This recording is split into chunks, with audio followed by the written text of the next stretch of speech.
এই গরিবকে কে ঢুকতে দিয়েছে? একে তো একটা জুতো কেনার অকাত নেই, লাথি মেরে বের করে দাও। এই ম্যানেজার ক্ষমতার কথা বলিস না রে।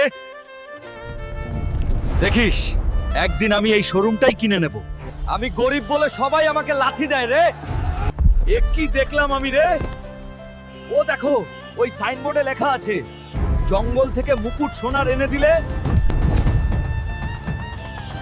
জঙ্গল থেকেই মুকুট আমি নিয়ে আসবো রে।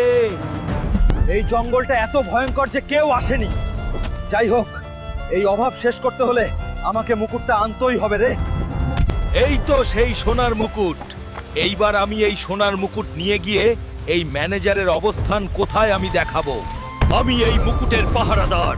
আমি থাকতেই মুকুট কেউ হাত দিতে পারবে না। পোস্টারে যেই ঝুঁকির কথা লেখা ছিল সেই ঝুঁকি তুই রে।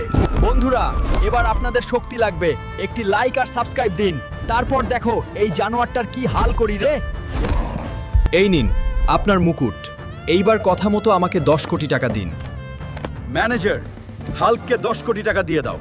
উনি আমাদের শোরুমের মালিক, উনার সাথে ভালো ব্যবহার করবেন। স্বাগতম, পরে হবে। আগে ওই ম্যানেজারের বাচ্চাকে তাড়াও রে।